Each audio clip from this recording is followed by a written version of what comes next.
This is Audible. Selected by Extraterrestrials. My life in the top-secret world of UFOs, think tanks, and Nordic secretaries. Written by William Mills Tompkins. Edited by Dr. Robert M. Wood. Assistant editor, Nick Redfern. Narrated by David Godfrey. Copyright 2010. Second printing September 2016. Author, William Mills Tompkins. Text, photographs, drawings, and artwork are all the copyright of the author. Citizen of United States. Year born, 1923. Preface. Bill Tompkins has been writing his autobiographies in his mind for many years, and this book is the first of several eras in his life, taking his story from childhood years to the late 1960s, when he was hired by TRW. I first met Bill on November 24, 2009, when he summarized his life for a couple of hours. One of the things that excited me was that he had worked at Douglas Aircraft Company from 1950 to 1963, and I had worked there the summers of 1949, 1950, 1953 through April 1954, and then from January 1956 until retirement in 1993. He and I had not met each other during our 6 years of overlapping time because he was initially a draftsman working in ground support electronics, with whom I rarely had contact since I was involved in aerodynamic and thermodynamic issues. Nevertheless, we both worked for many of the same VPs, and I knew or had met nearly all of the people he referenced, especially the key persons he worked for in a think tank, Elmer Wheaton, and his German scientific advisor, Wolfgang B. Klemperer. His story of the work he did exactly coincides with what I remember, although I was not aware that there was a think tank at that time at that location. For example, we both worked on the Thor missile for the Air Force, the Nike Zeus for the Army, and Saturn program for NASA. He showed me some of the pages of drafts of this autobiography, and it was clear to me that Bill, while being quite articulate in his mind and speech, never obtained the skill of hearing words and knowing how to spell them. He asked me if I would help him get the first one of his autobiographies published, offering me, of course, a portion of any profit. Motivated more by his story than the potential money, I became his friend as he told me more and more near incredible things about what he did in work related to UFOs, alien technology, sexy Nordic secretaries, naval spacecraft carriers, what Armstrong saw on the moon, and other secret projects. For those of you that try to follow the timeline of the book with precision, you may find a few anachronisms. For example, reference to the Apollo program before it was officially begun. Probably the author is remembering the Saturn contract that was later used to launch Apollo. Most of Bill Tompkins' report comes from his memory, and very few of us can remember things 40 or so years ago, except in reference to other things. We are reading the thoughts, memories of a man looking back more than 60 years, and who is offering insights and recollections here and there, but which are sometimes out of chronological order because of the passage of time. He is eager to get started on his next volume on what he did after he left Douglas, but that will come later. Now, you are able to read about amazing details of his professional career, interspersed with rather personal aspects of his interaction with those involved. I have been accused of never having met a conspiracy I didn't like. Bill's life story skirts the edge of believability, but in this case, I have total confidence that he is honestly telling the story as he best remembers it. Fortunately, Bill had kept some copies of photos and documents that support this story and are included as figures as they apply. They do indeed enhance the credibility of this man's amazing life so far. Robert M. Wood, Ph.D., Cornell University. Prologue. We must prepare ourselves for the most earth-shattering news the world has ever known. Carl Sagan, 7/16/02. I did not know that I know things that you do not know. At the outset, It's important I note that while this book is my autobiography, it does not tell my entire life's history. It only addresses my personal work in and my knowledge of the field of aerospace technology from 1950 to 1969. It was a microscopic period of space-time, but one in which a massive change in man's understanding of his place in the universe occurred. The subject matter contained in this volume is so important that it cannot be covered in just one book alone. The story of the rest of my fantastic life and corresponding adventures will be included in subsequent volumes. My dad was good with a camera. He'd taken a lot of photos for his high school yearbook, and he became an excellent photographer. While he was developing movie film at Universal Pictures in Hollywood, California, he conceived a major breakthrough for processing film.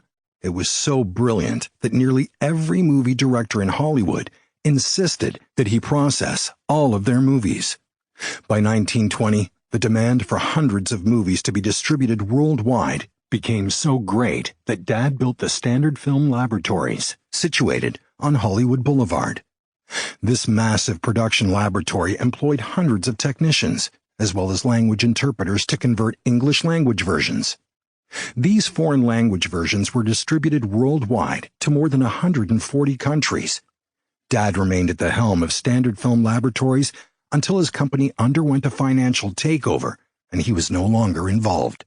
With no money coming in to support what had previously been a lavish lifestyle for our family, my father, mother, brother, and I moved in with my aunt and uncle. Their large two-story home was shared with their 3 daughters. My uncle, Dr. Harding, was the head surgeon at the Santa Monica Hospital at the time. He and my 3 cousins made many trips to the pyramids in Egypt. Nearby is a photo of my uncle on one of those trips. I have a photo of my uncle on one of those trips. Surprisingly, there appears to be a UFO in the background of the photo, which was not noticed by them at the time. Their goal in Egypt was to interpret the hieroglyphics. Uncle Harding arranged with historical organizations there to have hundreds of documents, photographs, and artifacts shipped to his home. All 5 of my uncle's family members were convinced that deciphering the hieroglyphics would result in identifying the true builders of the pyramids, and that they were related to people from the stars, specifically in the Orion Nebula. Living in their large home, surrounded by every type of Egyptian antique except mummies, was an adventure and an education. They even had handheld 3-dimensional wooden photo viewers that we would use to decipher the symbols. My cousins were fascinated with what the young Egyptian girls wore to entice their older male friends. Sometimes, my cousins made skimpy Egyptian princess outfits. They would run around the house and out in their large backyard with jeweled necklaces flying. The cousins had copied them from photos of the teenage Egyptian royalty on the walls in the pyramids. They were acting out what must have been a very elegant Egyptian lifestyle in their elaborate temples. Uncle Harding's home was only a few blocks from the high-rise hotel and beach club located below the Santa Monica Palisades on the beach. Our mothers, and all 5 of us children, spent most of the summers at the club, where we experienced some of the finest weather on the planet. Instead of wearing their bathing suits, our cousins frequently wore different clothing, similar to that which the young Egyptians were thought to wear around their enormous pools, palaces, and gardens. My head a sponge, I became fascinated. 2 years later, in our small Hollywood apartment, I decided to build 50 naval ship models, all on the same scale. On weekends, my father would drive me and my brother to the naval docks in Long Beach. Along with other visitors, we were taken out to sea in large-powered naval lifeboats. We climbed on board the fleet's battleships, cruisers, and the occasional aircraft carrier anchored in Long Beach Harbor. Cameras were prohibited back then. I looked at the new radars installed on all the capital ships and could see that they contained a lot of secret equipment. At that time, Navy censors ensured that data concerning classified onboard systems never reached the media. I mentally recorded images of all the new classified equipment. On the drive home, I drew rough perspective sketches, and when we got home, I turned them into surprisingly accurate illustrations. I made detailed drawings from the sketches of the ships and their weapons, including all the classified radar arrays and anti-aircraft guns. I even located the aircraft carrier's arrestor gear on the aft flight deck. I then built all the classified equipment to scale and installed it on my models, which were subsequently put on display by my father in the windows of local department stores. Seeing them, the Los Angeles Times interviewed me, saying I had a photographic memory. They took photos and published the first of hundreds of articles published worldwide over the next 50 years. My collection of model ships was appraised by the Los Angeles County Museum as one of the finest collections in the country. In 1942, naval intelligence became aware of the ships on display in the windows of the Broadway department store located on Hollywood Boulevard and investigated my father as if he were a spy. They came to our small apartment and found all my sketches and drawings piled nearly to the ceiling of the bedroom that I shared with my older brother. Instead of being upset, they initiated a program, or more correctly a campaign, to enlist me in the Navy. Over the years, the collection would become 309 ships, collectively valued at possibly $2 million. Years earlier, while I was visiting the Mount Wilson 100-inch telescope near Los Angeles, a realization hit me. Astronomers had established that the Milky Way galaxy contains millions of other stars beyond our own sun. I felt that they probably had solar systems with planets like our own, which was contrary to what astronomers believed at the time. I was convinced that there must be billions of other stars and galaxies forming even as we watched, most supporting life that was far more advanced than ours. I was convinced that some type of alien intelligence was not only observing our planet, but also influencing it. For some reason, I've never accepted that these aliens were simply watching us. It seemed to me that, for thousands of years, they have been hostile, interfering, a threat to our way of life. Ever since I was that little boy making secret sketches, I have had a preoccupation with our galactic environment. On February 25, 1942, 3 months after the attacks on Pearl Harbor, a very strange thing happened. By this time, my family had moved to Long Beach. We were now living in a high second-floor apartment that was converted from a large home. It was only 4 blocks from the ocean. At about 8 p.m. on the night in question, my father called my brother and me to our deck, which faced the bay. There was a strange, intense light just above the horizon, a narrow beam pointing towards the ocean. The little beam turned horizontally, right into our eyes, and hit the back wall of our apartment and the surrounding trees. It was blinding. Suddenly, and bafflingly, the light went out. Whatever it was, had gone. There was nothing we could do but stand there amazed. Finally, we retired to our beds. Just after midnight, the air raid sirens and anti-aircraft guns of the coastal artillery woke everyone up. We ran out onto the street and saw a large round craft, about 7,000 feet up, floating in the air above us. It slowed to a stop right overhead and remained stationary. It was lit up by 8 searchlights, while anti-aircraft shells burst all around and against it. Most of the shells exploded on the bottom of the craft. We just couldn't believe the thing hadn't exploded or been shot down. 3, then 5 other ships appeared near it. Some of the searchlights, as well as the anti-aircraft teams, focused on each one as they passed the first object. Eventually, the first craft slowly departed as well. Later on, about 12 other craft passed by at higher altitudes and were, in turn, fired upon. It was like a spell. Why weren't the hundreds of us watching this event concerned or frightened? I was not scared. There was no panic. No one was screaming. There were no heart attacks, and no one was going crazy. Other vehicles continued to pass over us for nearly 5 hours. Our coastal artillery anti-aircraft crews attempted to shoot down these strange flying machines. By 3:30 a.m., the main show was over. Unconcerned, we went back to bed, although several neighbors told us the air raid continued and the alarm lasted until 5 a.m. The next morning, the newspapers reported that foreign aircraft had been spotted in the airspace between Santa Monica and Long Beach. They failed to mention that half of Southern California watched the event nearly all night.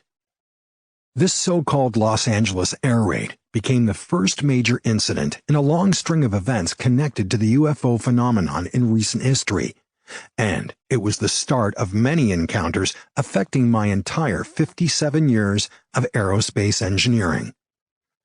For whatever reason, the public may not have accepted the reality of what we had just witnessed. Another world had penetrated into our lives.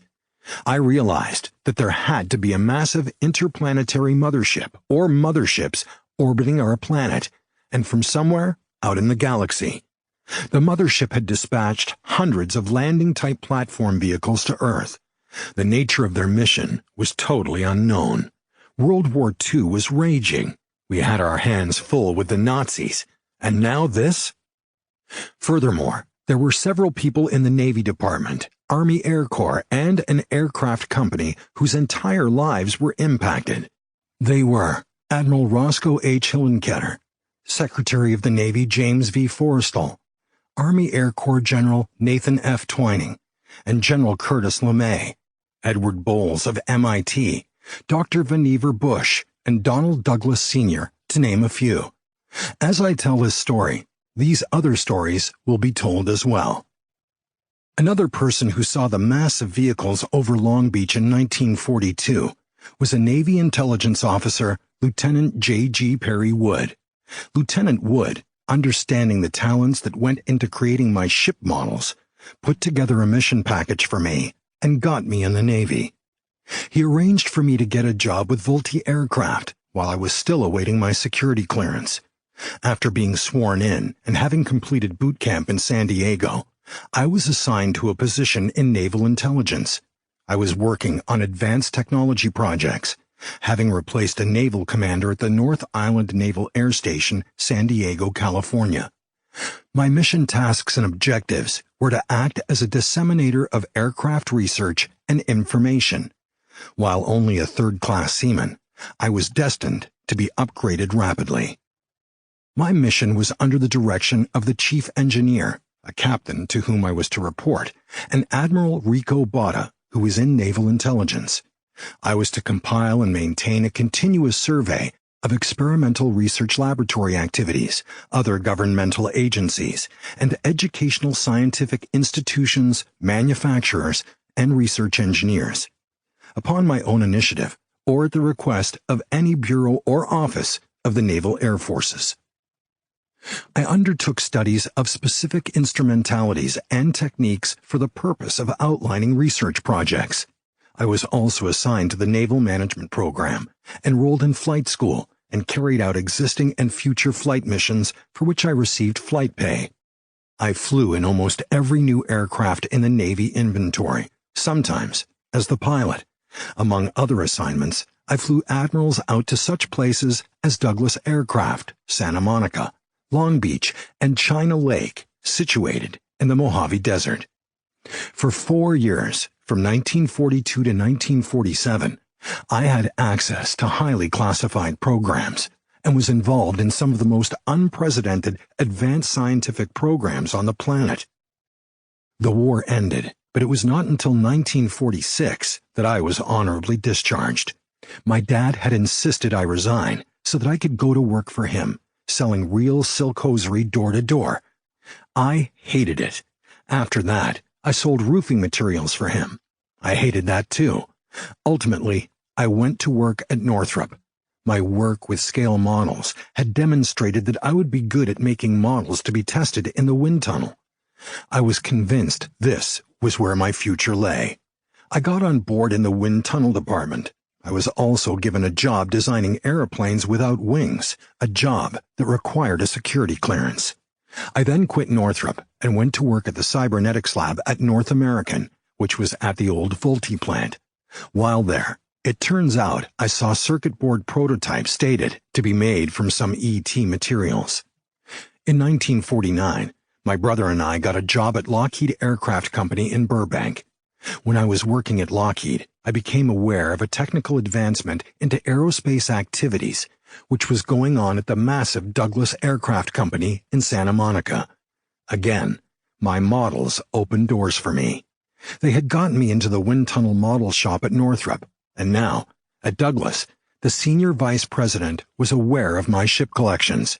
In fact, he paid me to build for him a model of Donald Douglas's sailboat, the Endymion, as a birthday gift. As no specifications or drawings were available, I had to document the large boat with sketches before building it. The VP had acquired a copy of my resume and checked my naval background. Even before the model was completed, he was impressed. And, as a result, in 1951, he transferred me into engineering as a draftsman. Because of my former security clearance with the Navy, the electronics section chief, my boss, transferred me into the highly classified advanced design section, a move that changed my life. The events date back to 1945 and a top-secret report to the Secretary of War. Commanding General of the Army Air Forces H. Hap Arnold wrote, "During these years of war, our military has made unprecedented use of scientific and industrial resources. We must continue to have teamwork amongst the military, industry, and the universities. Scientific planning must be years in advance of the actual research and development." In this report, Arnold did not, however, reveal his greatest concern, that some type of alien beings were here, and that, technically speaking, might be millions of years ahead of us. Under the direction of James Forrestal, who was the Secretary of the Navy, on October 1, 1945, several high-ranking big shots were brought on board, including General Hap Arnold, Edward Bowles of MIT and a consultant to the Secretary of War, Donald Douglas, the president of Douglas Aircraft Company, Arthur Raymond, the chief engineer at Douglas, and Frank Kahlbaum, who is Arthur Raymond's assistant. They met in secret at the Army Air Corps headquarters, Hamilton Field, California, to set up Project RAND, a way above top-secret scientific think tank. It was created in December 1945 as a special contract to Douglas Aircraft Company at the Santa Monica Municipal Airport. Inside a highly classified, walled-off area in the Douglas Engineering Department, Project RAND studied the implications of threatening alien agendas. Meanwhile, Frank Kahlbaum, under the direction of Arthur Raymond and Donald Douglas, had been secretly investigating the strange flight of vehicles over Santa Monica and Los Angeles since 1942. Kahlbaum would become one of the principal figures leading RAND. In that same month of 1945, the new office of the Deputy Chief of Air Staff for Research and Development, to which Project RAND reported, was officially established, with Major General Curtis LeMay as its first appointee. Then, on March 2, 1946, a letter of contract was executed, which put Project RAND under the direction of Douglas's assistant chief engineer, Frank Kahlbaum. The Douglas think tank was born. RAND had two missions: to research the potential design, performance, and possible use of man-made satellites, and to function as a highly classified scientific research program. The latter included literally thousands of problems in various fields, many related to addressing the technological threats posed by the aliens, considered to be thousands of years more advanced than our own technologies. By early 1948, Project RAND had grown to approximately 200 staff members, with expertise in a wide range of fields. The arrangement with Douglas Manufacturing Management, however, proved to be a major problem. A conflict of interest was boiling, and a separation was imminent. It wasn't long before the Chief of Staff of the newly created United States Air Force wrote a letter to Donald Douglas. It was a letter that approved the evolution of RAND into a non-profit RAND corporation, independent of Douglas, and that's what it became. The divorce was problematic. Many PhDs wanted to stay with advanced design at Douglas.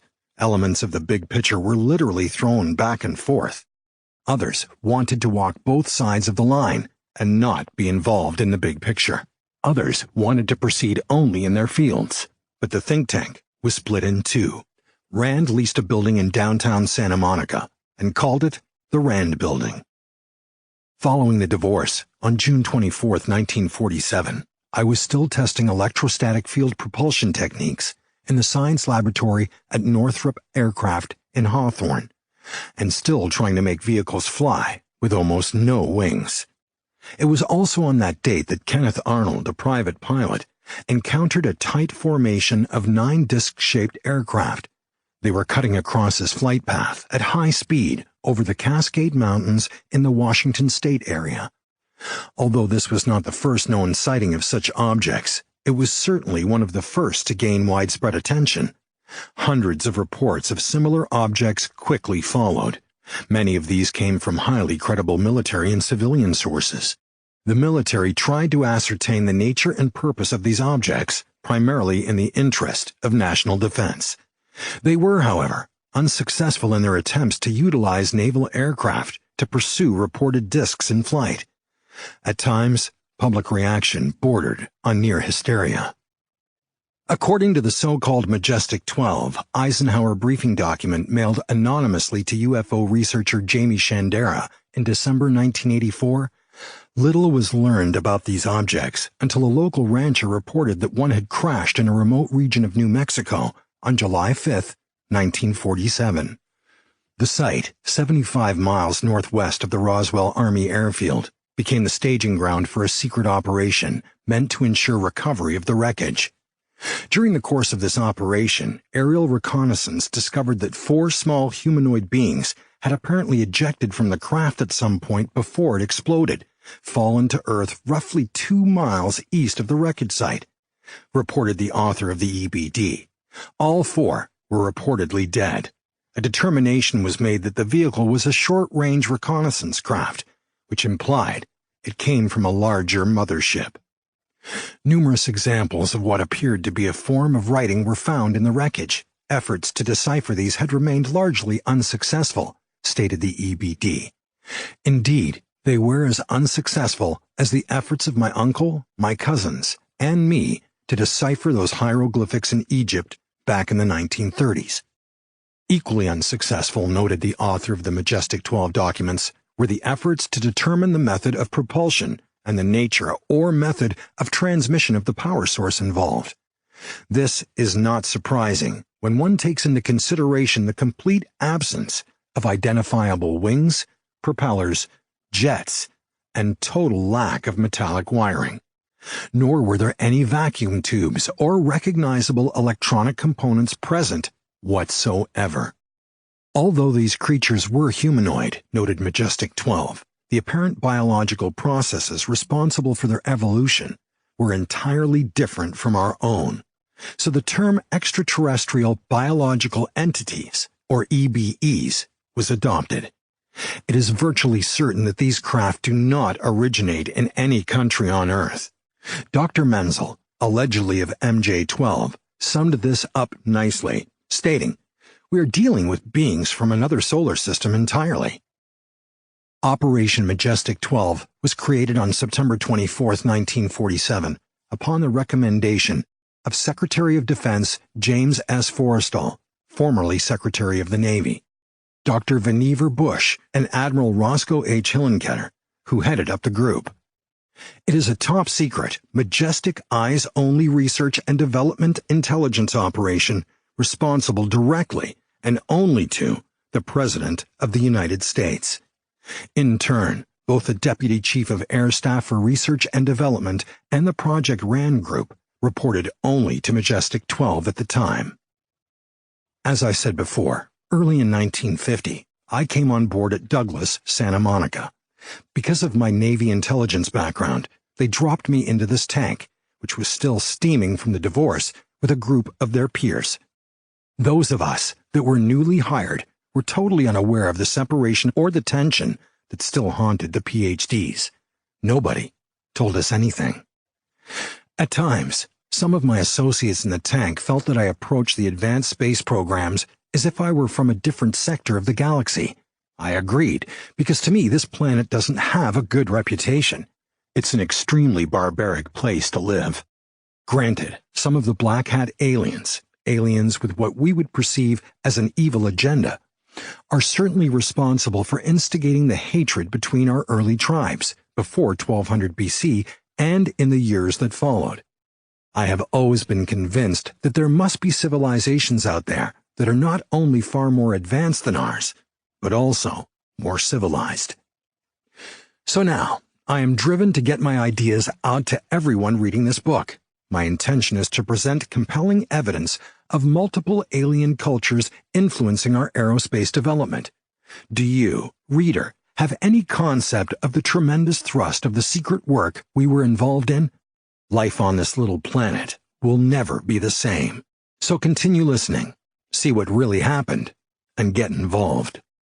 It's difficult to understand how complicated the idea of going to the moon was to us back in 1950. I'm not preaching, and I don't want to teach a class. This book is structured as a discussion of our first penetration into the universe. For the first time in the history of this little blue marble, man will actually realize his greatest dream, that of leaving his home and traveling to the stars. We are privileged to be living during this time in history because it's happening right now. The Apollo moon missions were just the foundation for the deep space exploratory interstellar missions planned by the Douglas think tank and the Navy. So how did we accomplish this enormous task of going to the moon, designing the Apollo vehicle and launch center, and manufacturing all of the equipment in the thousands of aerospace facilities located throughout the United States? It was conceived not by NASA, but at the old Douglas Missile and Space Systems Division in Santa Monica, California. Not only that, it was conceived 4 years before NASA even existed, by advanced design analysts in a think tank who didn't just do what they were assigned to do, but who visualized in their minds every step necessary for missions to the moon, the planets in our solar system, and 12 of our closest stars. I was one of those conceptual thinkers. As engineering section chief, I conceived dozens of missions and spaceships designed for exploratory operations to the planets that orbit our nearest stars.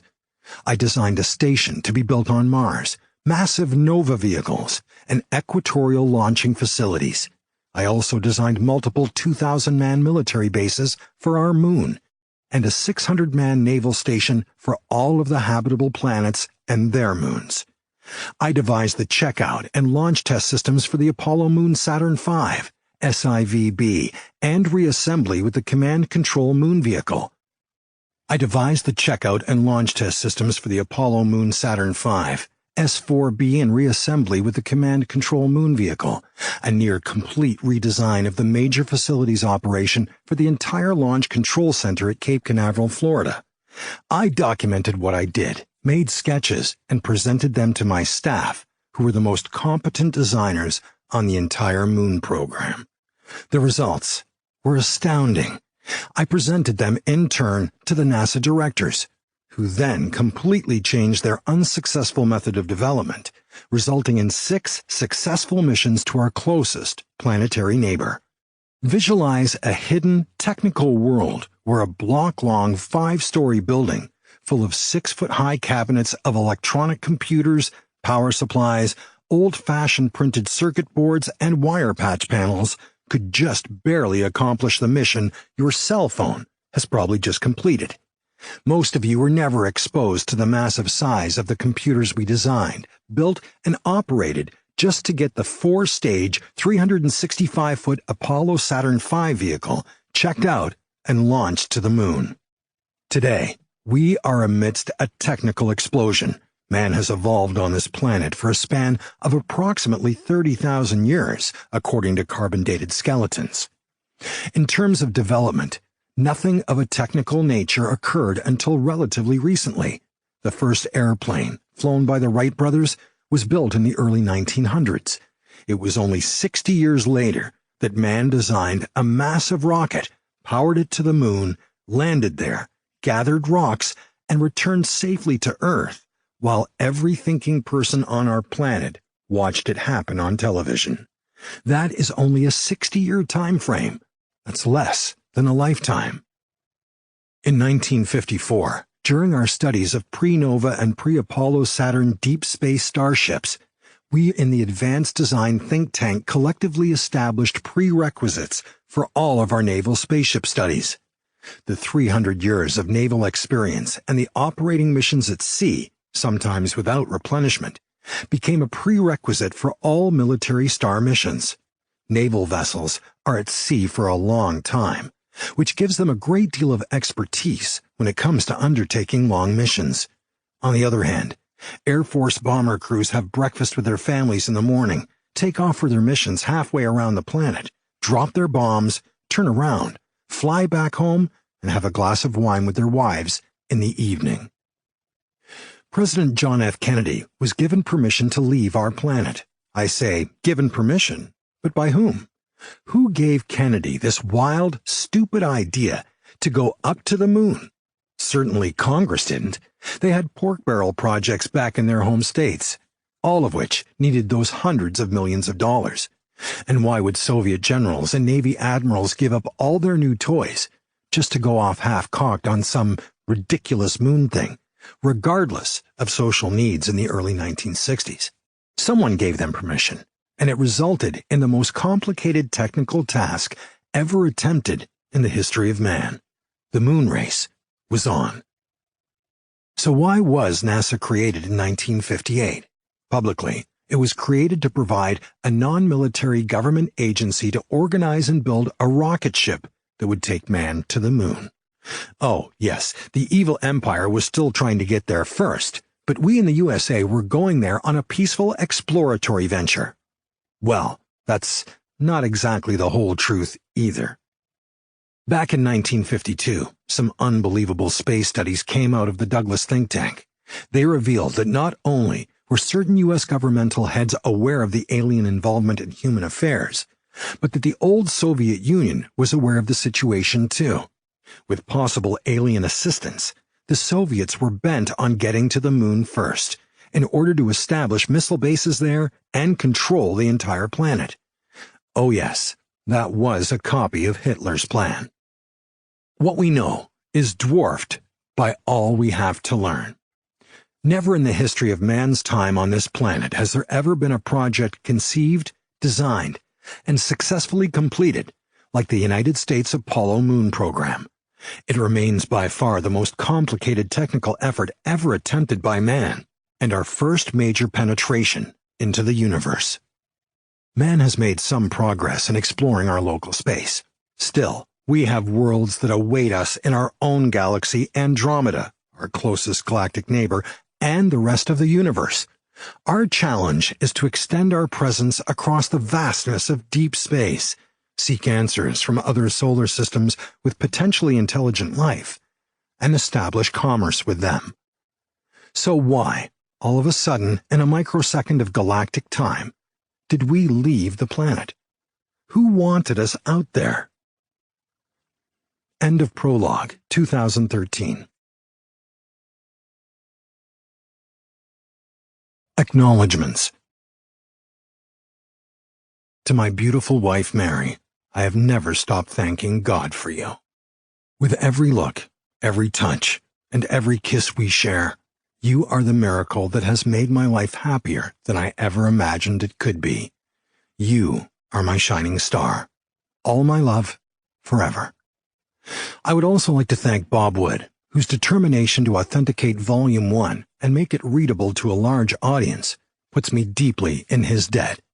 Rim Stanley, whose openness of heart has allowed the creation of this manuscript. And my family. Bobby, our son, who is no longer here, but forever with us.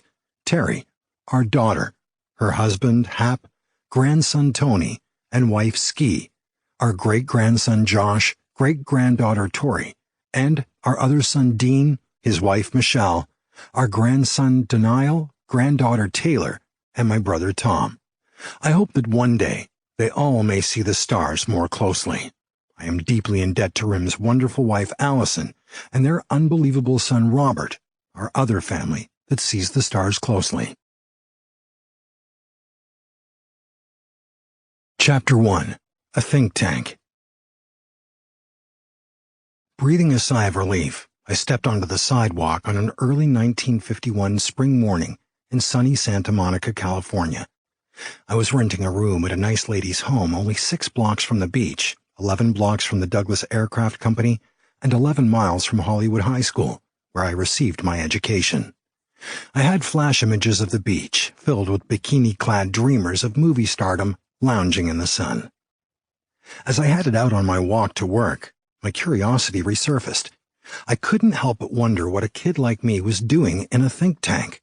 They called it advanced design, but I somehow sensed it was a think tank. I didn't even know what a think tank was before I was given the job.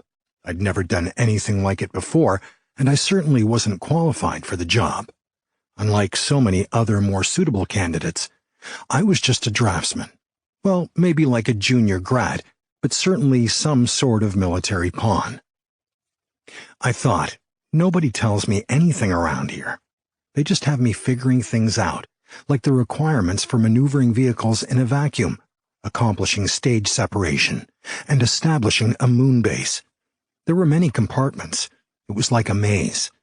In a way, the tank was kind of spooky. I wondered, what exactly did all those gray-haired PhDs do down the hall? The PhDs had a really strange way of operating. They would say, "Look into this," or "See if there's some way we could do that." They never gave me any supporting documents to go on, nothing that I could refer to. Sometimes I didn't know what the hell they were talking about, but it didn't matter. They wanted me to put together something that would protect our systems and spacecraft carriers from them. What system, I would think? Spacecraft? Them? Ideas rolled around between my ears. In the back of my mind, I started to wonder if our government was having problems with some really bad aliens. Still, despite the lack of information, I felt privileged. It was all so incredible for me. I was positive that what was going on inside the tank was extremely important. I could feel it. It bothered me when I considered again the possibility that life existed elsewhere in the universe. I thought that maybe I was being guided towards opportunities that were somehow related to that concept. At nearly the same time in 1951, on the other side of the planet, in the South China Sea, Admiral Steve Mac McDonley, a strikingly handsome 6-footer, relaxed in his battle command chair on the bridge 10 levels above the flight deck. The captain and executive officer were below deck. Mac was on this fantastic bridge with the most experienced personnel and the most advanced weapon systems ever assembled on a naval warship. It was 21:30 on a crystal-clear night. Mac couldn't remember at any other time in his military career observing a more peaceful, calm sea. He was commander of a battle group cruising non-combat at 14 knots, consisting of the largest aircraft carrier on the planet, the USS Coral Sea CVB-41, with 97 of the most formidable nuclear combat aircraft ever assembled, Douglas A-3 Sky Warriors. In addition, under his command, he had 2 cruisers, 4 destroyers, and an attack submarine. Mac, a former fighter pilot, was considered one of the top combat officers in the Navy. This was his first deployment as flag commander of an entire battle group. Lieutenant Commander Bob Corson, officer of the watch, commented, "It's a very nice evening, but strangely dark, Admiral." "Yes, it certainly is," Mac replied. At that moment, the entire flight deck was engulfed in a brilliant light, encompassing the ocean and all 7 ships. "Sir, should we sound general quarters?" Corson asked. It came over the intercom from below deck in the combat information control. "Sir, my search radar screen is whited out. An entire upper screen," the operator reported in a low scream. "The sun came out," the helmsman shouted. "No, it didn't. It's daytime." "No, it isn't. That dirigible is falling on us." "That's no fucking dirigible, sir," was broadcast over the automatic ship-to-ship CIC radio commentary to the carrier from all accompanying ships. "An extremely large cylindrical vehicle is located 400 feet above our carrier." Indeed, triangulation established that the object was over 8,000 feet long and 500 feet in diameter. It emitted a brilliant light source that encompassed its entirety. On deck, It felt like a warm summer day. "Sir, should we sound general quarters?" The captain and executive officer, now on deck, took their answer from Admiral Mack, who looked up and shook his head. "Negative, and don't launch the fighters." For 8 minutes, over 5,000 crew members of the battle group came up on deck and witnessed this encounter, knowing that they would probably never be able to reveal what they had just witnessed. With tears in his eyes, feeling that he and his entire battle group were now on patrol out in our galaxy, he felt had somehow allowed a far superior galactic force to possibly step on them and squash us. Telepathically seeing a smile on the face of that starship's boss, were they friendly? Admiral Mack got up from his command chair to salute the admiral commanding the massive intruder. He couldn't, saying to himself, "You, sir, may even be from a different galaxy." First day in above top-secret compartments. A think tank buried inside an engineering department of one of the world's largest aircraft manufacturing plants? That's ridiculous. Maybe inside the California Institute of Technology, Caltech, over in Pasadena, but certainly not in the Douglas Aircraft Company at the Santa Monica Airport, right? Wrong. Something really weird was going on in one particular part of Douglas engineering, and I had been selected to participate in it. To gain access, I had to enter a highly classified, walled-off area inside the engineering department through a locked door. On my first day, I was given a temporary badge. I was not, however, given a key to the area. Someone had to buzz me in. A grumpy middle-aged man in a business suit ushered me down one of the halls into a room. My first assignment in advanced design was in this small room with no windows. It seemed to me to have been an office. I could tell there had been pictures on the now empty walls. The only furniture was the standing drafting board and a stool. I was alone in that room for 2 days. Nobody even came in to tell me when it was quitting time. On the third morning, 3 gray-haired men were waiting for me when I came in.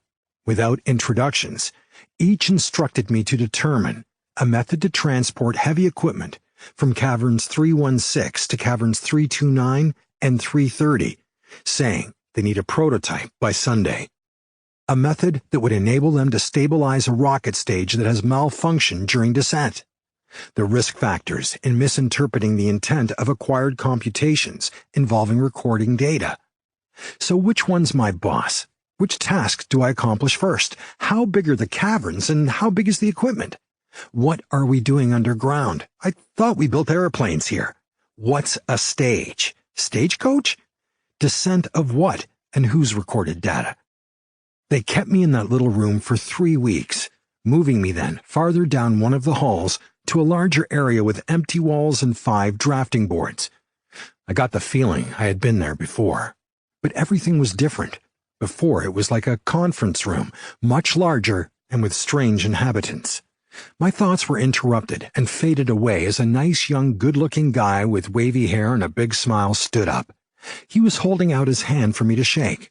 "I am Jim Jenkins," he said. "Welcome aboard the mysterious, tantalizing upheaval of science research." "I am Bill Tompkins, and I have 3 bosses. How many do you have?" "Don't know. I quit counting last month."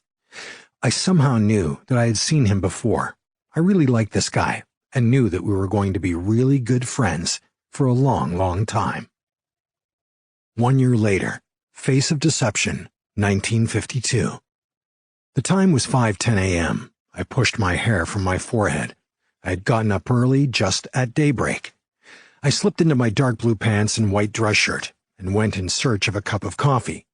At 6 a.m., I turned into the Douglas plant parking lot at the Santa Monica Airport. "Good morning," the guard smiled. Without delay, I entered engineering, showing my red-lined badge to the nice lady behind the sign-in counter.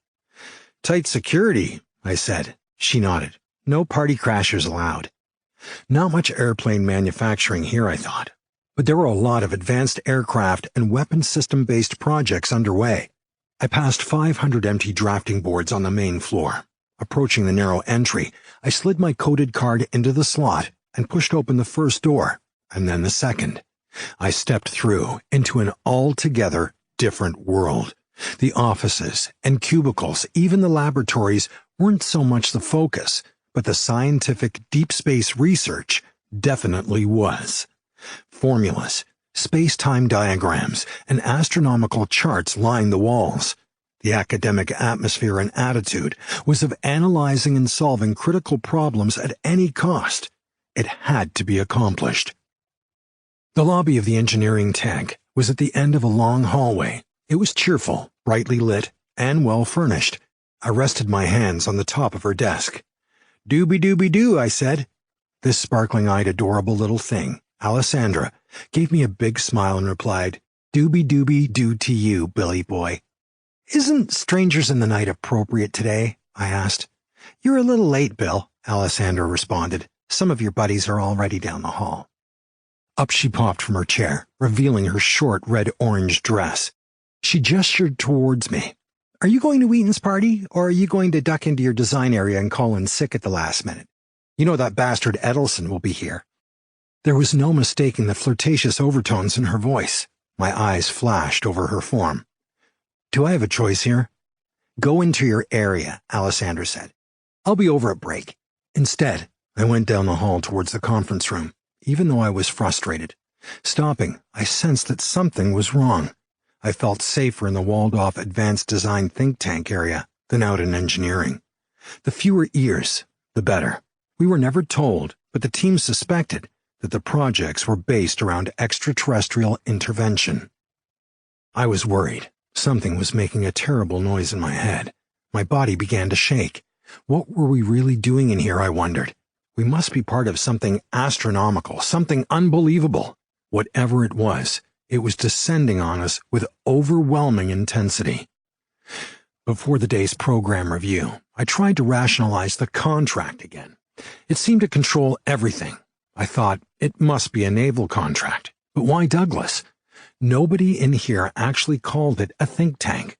But that's what advanced design really was, an intelligence contract.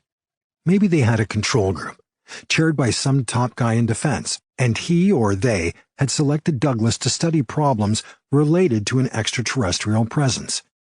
We must be supporting a document called the RAND. We were studying, defining, and conceiving all sorts of weird things, and they descended on us in this so-called research with an intensity that made me desperate to know the truth. I joined the circle of people gathered by the conference room, located down the main hall. These were my friends and colleagues. Elmer Wheaton, the VP in charge who got his doctorate at Caltech, but never discussed it, was a really big guy. His secretary, Sheila Potts, was always brushing her brown hair. Dr. Klemperer, in his white smock, was our number 2 boss over the other PhDs. The others were Jim Jenkins, my buddy, Dr. Nick Sorensen, a geoastrophysicist, Dr. Hertling, one of our propulsion analysts, Dr. Weston Jensen, an elderly man from another part of the tank, and Carl Nelson, our optoelectronics guy, who was always slapping his thighs when circumstances got too overwhelming or when one of us broke the ice with a funny. Approaching the group, I said, "So are we convening in the hallway today, or has someone called for a rain dance?" I got a few chuckles from Jim Jenkins. We saw things the same way. He was another junior grad type. The girls were crazy about him. Elmer Wheaton raised a brow. He rubbed his knuckles across his thick mat of gray hair. "Everybody inside," he said. "We're about to start the meeting as soon as Edelson gets here." I couldn't help but to scowl at the sound of that. Vince Edelson was from the front office. He was the worst SOB on the planet. He was the type of guy who'd gotten to the top by stomping on ideas and making his fellow co-workers look bad. The only way he ever got anywhere in the company was by butting up with Douglas Jr.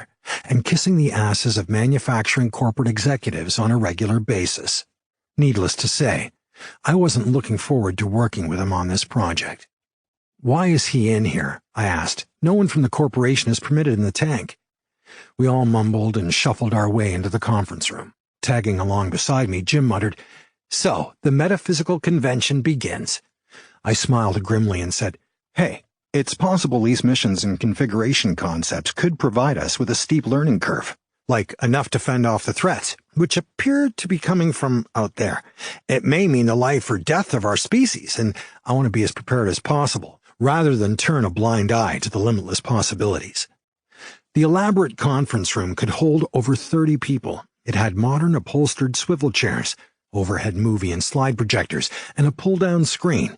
We situated ourselves at the oval table in the room's center and started setting up our paperwork. Everyone was abuzz with speculation as to what the day's thrust would bring. Facing what I knew would be another round of deception from Edelson, I felt a knot develop in my stomach. Just then, Vince Edelson rushed through the door and pushed a chair next to Elmer Wheaton. I rolled my eyes. He always wanted to be the mediator, to look more important than he really was. "Okay, Sheila, you can start typing down the minutes," Elmer said as he began the meeting. Sheila nodded and flipped her brown hair, just like she always did. "Today," Elmer said, "we're going to discuss the possibility of multiple extraterrestrial threats and the measures we have conceived that the Navy should take to form a plan of action against them. We're going to define defensive and offensive interstellar missions. We're also going to discuss how we should configure our launch and landing facilities for our spaceship designs. Since it is virtually certain that these other vehicles originate from a sector of our galaxy, let's open the discussion with the types of alien species hypothesized previously and what sectors of our galaxy they come from. Dr. Sorensen, would you please disclose your findings for the group?" At this, Dr. Sorensen sorted through his paperwork, stood up, shifted his thick-rimmed glasses on his nose, and cleared his throat. In a thin, raspy voice, he said, "According to our analysis of the closest star systems, Alpha Centauri is the closest, only 4 light-years away, but it is not the most likely candidate because it appears to be a twin star. If correct, they may be too close together to provide stable planetary orbits. What we need are stars that have planets with a similar distance ratio to their stars as we have to our Sun. Therefore, stars that are farther out than Alpha Centauri are the most probable ones for planets from which we might see attack. Also, and this is very important, this region, the next 10 stars out, poses the possibility of finding planets with ecosystems viable to human colonization." Folding his arms, Edelson said, "Speak up." Dr. Sorensen glanced at him. He raised his voice and shouted, "Over here!" He pointed to a star map with circles drawn around numerous places, each representing possible intelligent extraterrestrial civilizations. "Now, I believe as a first step that if we can harness enough power with the use of Dr. Klemperer's electromagnetic propulsion and his unconventional propulsion schemes for long-term space exploration, the possibility of landing one of our proposed naval spacecraft carriers on one of Alpha Centauri's planets is achievable." I interrupted. "We won't land. If we have no resistance, we'll park in orbit and launch our landing craft to the surface." "Good thinking, Bill," Elmer said. Edelson scoffed. "Just how do you propose backing up your claims for the Navy and Lieutenant Commander Daniel Howard? A few star maps and a hypothesis won't impress him. Our Nike anti-ballistic missiles are the strongest selling point. We're wasting our goddamn time with this theoretical horseshit." "Now, just wait a minute," I interrupted. "I haven't finished my cup of coffee yet, and you're already whining in our ears. This project is far too big for you to understand. If we take our propulsion method, spacecraft carriers, and colonization ideas to the Office of Naval Intelligence or the Office of Naval Research, the Navy will fund us millions of research and development dollars to support starship production programs. Just back off, Edelson, and take your narrow-minded point of view elsewhere." "All right, let's get a move on," Wheaton stepped in. "Edelson, don't jump in unless you have some useful feedback for the group. I know you have the company's best interests in mind, but we don't need to start a boardroom brawl at 9:30 in the morning. Sheila, strike out the profanity in the minutes, and Tompkins, since you had the floor last, bring us up to speed on your spacecraft carrier configurations." I opened my briefcase and retrieved the configurations. I unfolded them from the opposite side, in the center of the table facing Wheaton. I began. "Okay, what we have here are 2 basic designs for naval spacecraft carriers. There are 2 trade-offs for configuration T and 1 for configuration J. All 3 are based on alien threat file number 44022, with the exception of the Nova 3 exploratory drop mission. Of course, these all utilize Dr. Klemperer's and H.E. Salzer's electromagnetic propulsion concepts. Both configurations for T are 1.5 kilometers long, and configuration J is 1 kilometer. "Bill, you're smoking pot again," Edelson said. "And where is your fucking system plan? You're supposed to show us what these spaceships of yours are supposed to do, to justify their existence." "Mr. Edelson, you are out of order again," Wheaton said. I rolled out my 8-foot functional flow plan and 6-foot ship system development diagrams, but Edelson jumped across the conference table, almost half lying on it, and pointed at Configuration J. "What the hell are you thinking, Tompkins? Dr. Sorensen told us space is a vacuum. There's no air out there, but you dumbasses have all your stupid rocket fronts configured with sharp edges. I don't have time for this nonsense. I'm going to tell Junior to cut this whole shit off." And with that, he jumped up and stormed out of the room. Sheila held a hand over her mouth in disagreement. In a low voice, Jim chuckled. "Let him go, Bill," Wheaton said. "I'm interested in your thoughts on the pointed fuselage hull configuration." As my mind recreated the Edelson blow-up, I stated hesitantly, "It's a given that the electromagnetic shield surrounding the spacecraft carriers will protect it from extraterrestrial light ray attack.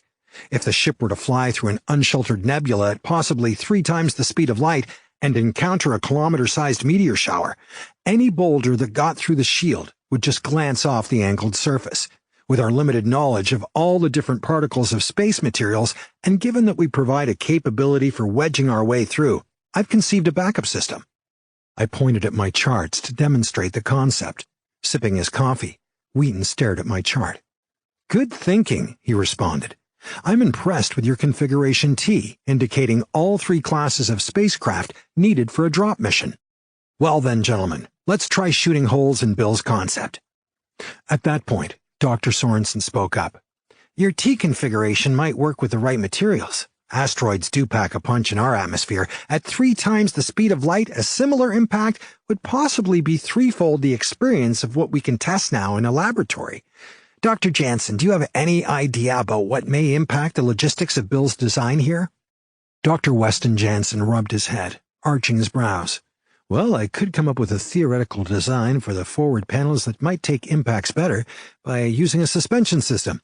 I would be concerned about the integrity of the electromagnetic surface of the panels, however, after such an impact.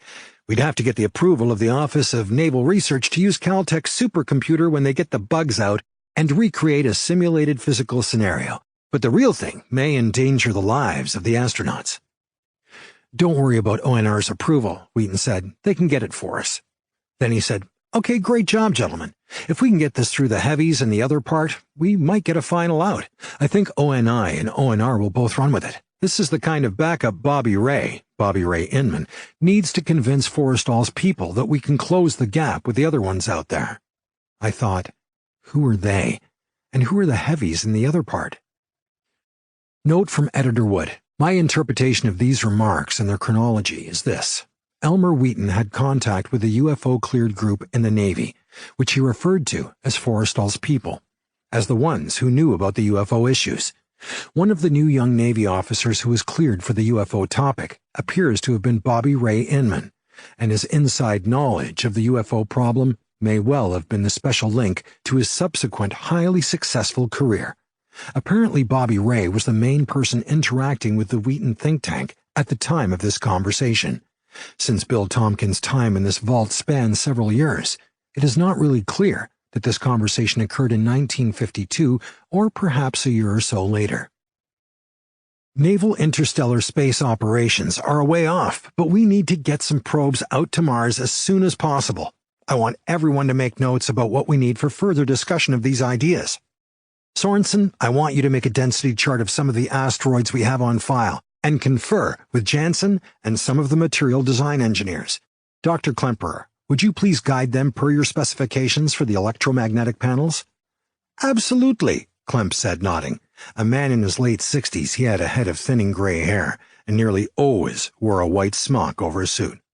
Oh, and Bill, keep the configurations concepts coming. These ideas, if put into motion, could very well ensure the fate of humanity's existence and exploration into the galaxy. Sheila, did you get that all down? Sheila looked up from her typewriter. Sure thing, Mr. Wheaton. I'll put a copy of this on your desk. Thanks, Sheila, Wheaton replied. But please make sure you stamp it as classified and put it into my locked files rather than on my desk. That would be great. He looked at the team seated around the table. Okay, gentlemen, let's touch on our submerged submarine missile concepts now. Hold on, Elmer, Dr. Hertling interrupted. He was a nervous man, always popping stomach pills. That's got to be our lowest priority. It is, said Wheaton, but I've had a meeting with Admiral Davis since we first pitched him our concept of the threat of submerged extraterrestrial vehicles. Our next meeting will not only include Admiral Davis, but his staff too. That means Admiral Conway. He's the guy I've been having so much trouble with on our old proposed submarine-launched ballistic missile program. Yes, I know corporate doesn't think missiles can be launched from submerged submarines, and that we're wasting our time trying to convince the Navy we can do it. Corporate is not cleared for the SLBM programs, though, and they're damn sure not going to ever find out about the extraterrestrial programs. Bill has been helping us with the extraterrestrial USOs. USOs were unidentified submerged objects. So that's what you've been hiding, Bill, Dr. Klemperer exclaimed. We're wearing 2 hats in here, I whispered to Jim. It's more like 5 hats, Jim whispered back. Who do we really work for? Exactly. And what's the other part of a tank? I asked. Ignoring Dr. Klemperer, Wheaton continued. We're going to have to educate the senior staff of the Navy on both systems. 70% of them will tell you it can't be done, but through some of my team's extensive research and finagling of funding from the Nike Series program, I think that we're well on our way to achieving the configurations that can accomplish both threats. That's the diverse goal here. We will continue to bootleg the funding from any program necessary for defining the missions, weapons, and galactic naval warships necessary to beat the multiple extraterrestrial threats. I thought we must be getting the funds from somewhere else. Oh, and Sheila? He paused. Make sure you don't record that comment about switching funds from the Nike programs, please. She nodded. So now that I've given everyone the update on that, let's continue with what is also a very high priority right now, our undersea and underground facilities. Bill, would you show us your latest diagrams? Sifting through my system block diagrams, I came up with my conceptual DW-23. It was meant to be a deep water facility, which was a portion of our ONR proposal. All right, I said. This program has 4 major phases, each with its own set of requirements. The conceptual phase, the definition phase, the acquisition phase, and the operational phase. The Navy's System Program Office will oversee the phases, outputs, baselines, and technical direction review points. This diagram outlines the initial tasks needed to implement, conceive, and develop an undersea reconnaissance mission operations center and the requirements for an underground development facility. These are different programs that have command elements such as environmental limitations. The major functional flow points start with Block A. This includes all necessary equipment such as high-pressure construction vehicles or core drillers. Block B specifies the identification of the contractors, other agencies, and their related equipment.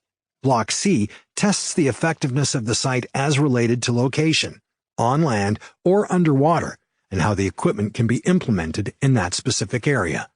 Block D pinpoints the referenced functions and numbers of the equipment. Block E will be the defining step in ensuring the stability of the underground facilities.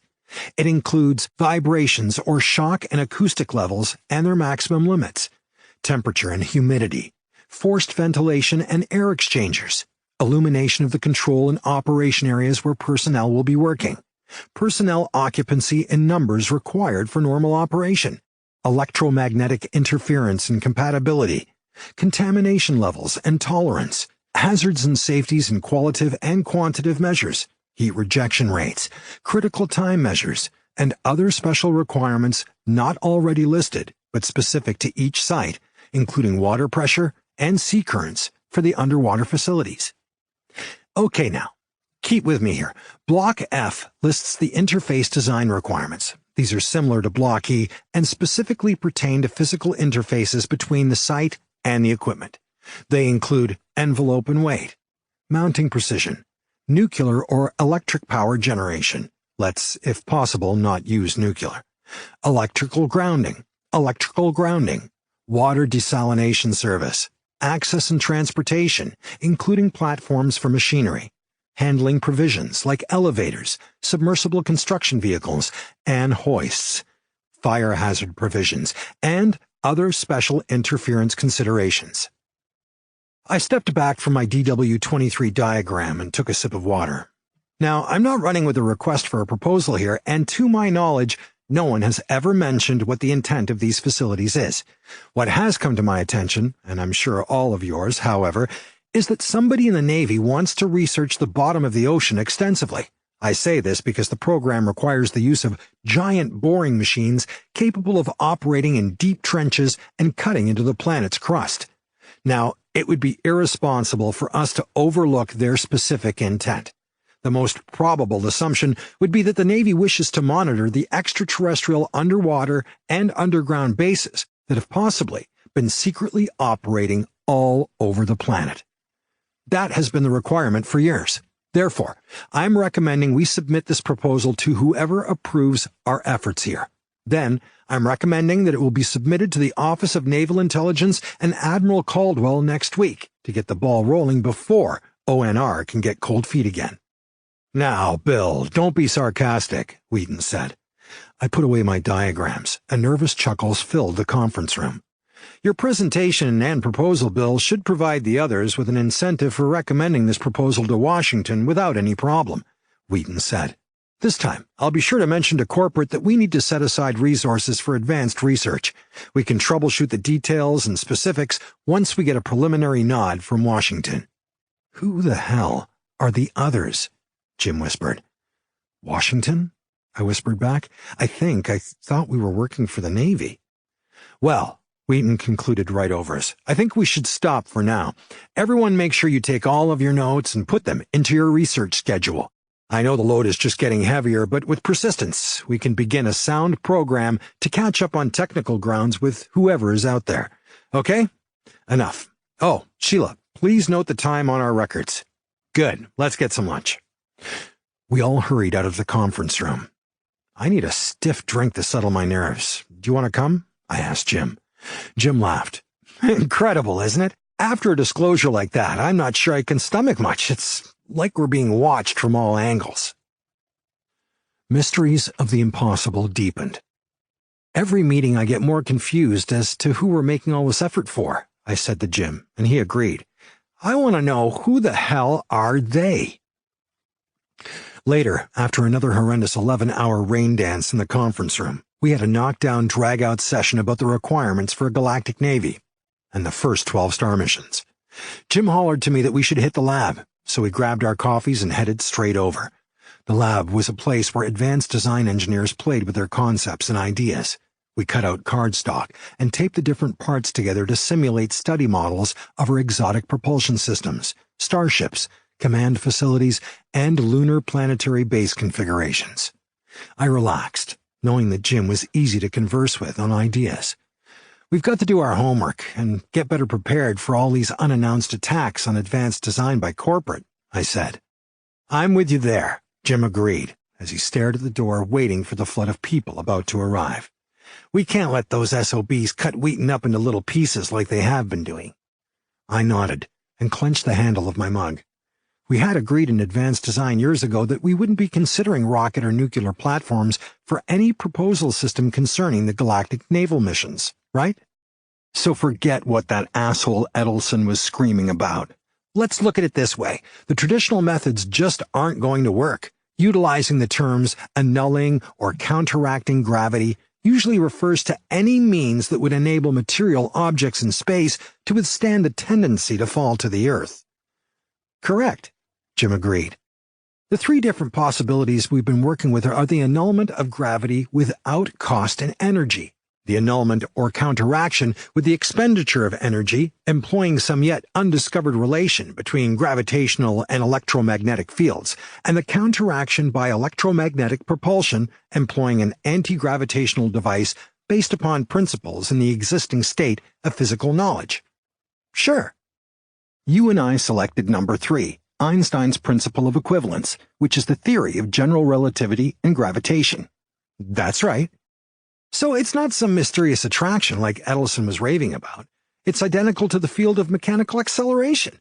We're not annulling gravity. Instead, everything under the attraction of gravity is the same, like as though it were in the vacuum and nowhere within the Earth's or any other planet's gravitational attraction. The electromagnetic device has next to no loss in weight and no extra weight to carry in fuel. We have got to get this understood by the whole pack of them, though, Jim said. It removes all other concepts that require vehicles to be launched singularly from a station in Earth's orbit. That's right, I added.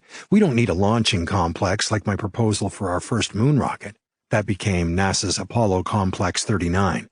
We don't need a space station lunar launching facility. It's not required.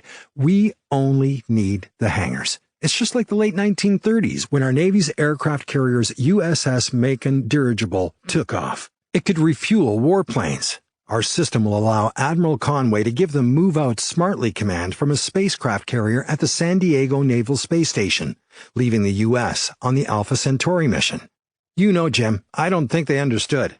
They didn't understand that we'd establish naval operating times between stars at an average speed of 1 light-year or faster. That's 186,000 miles per second. And some of our proposed larger battle cruisers may move at 3 times the speed of light. Basically, Jim concluded, we have our work cut out for us. In the tank. After extensive studies in 1953, advanced design concluded that UFOs were actually interplanetary spacecraft, piloted by extremely advanced extraterrestrial beings.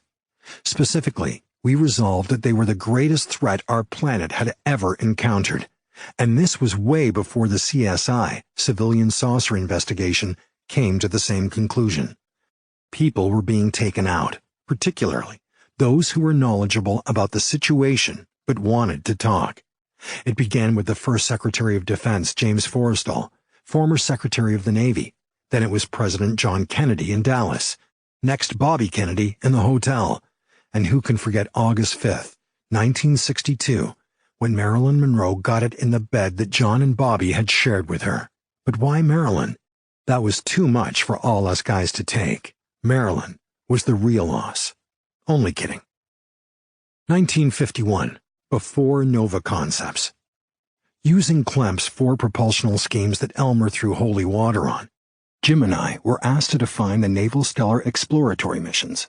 We were also asked to configure several extremely large naval spaceships capable of performing the requirements of those missions. Elmer Wheaton called an advanced design meeting in the tank conference room after lunch so that we could review the proposal. There were 15 of us present. Wheaton said, I don't want corporate in on this design method. I have said this before, I don't want anyone from the front office in these meetings. The think tank is a separate, top-secret organization.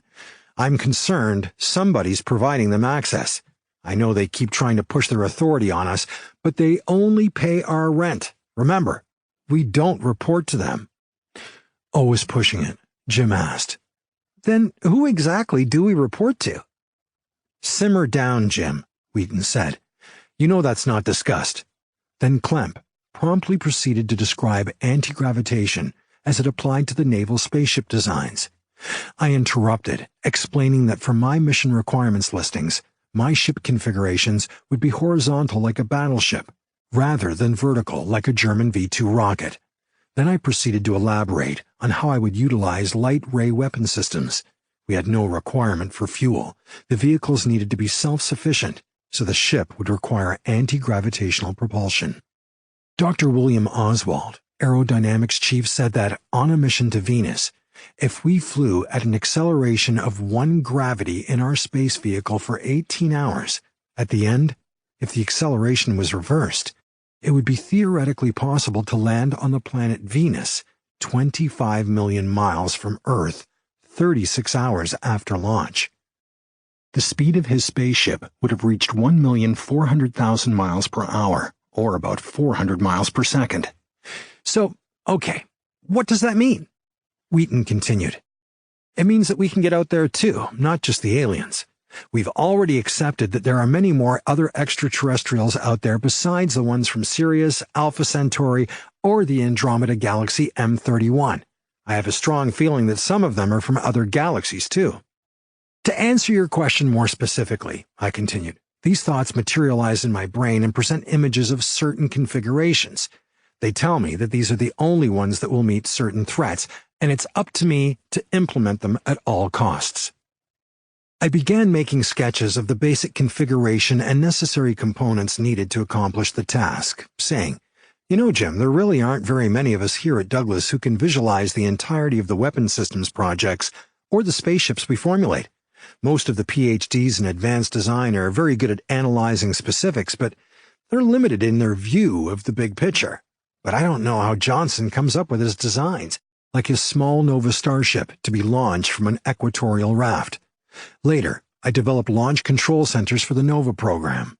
I summarized the space requirements for them in a memo in 1962. How do you come up with your ideas? I asked Jim. You know, Bill, he replied, like you, I sometimes don't know where they come from. The ideas just appear. Hey, remember that list of near stars and galaxies Dr. Klemperer got from Caltech and gave us last year? Well, Alpha Centauri has to be just the start of the search for alien life forms in their home planets. Excited at the thought, I exclaimed, Jim, I've also pictured in my mind these gigantic 20-kilometer-long alien motherships cruising the galaxies, and they're always carrying military weapon. White hats or black? Asked Jim.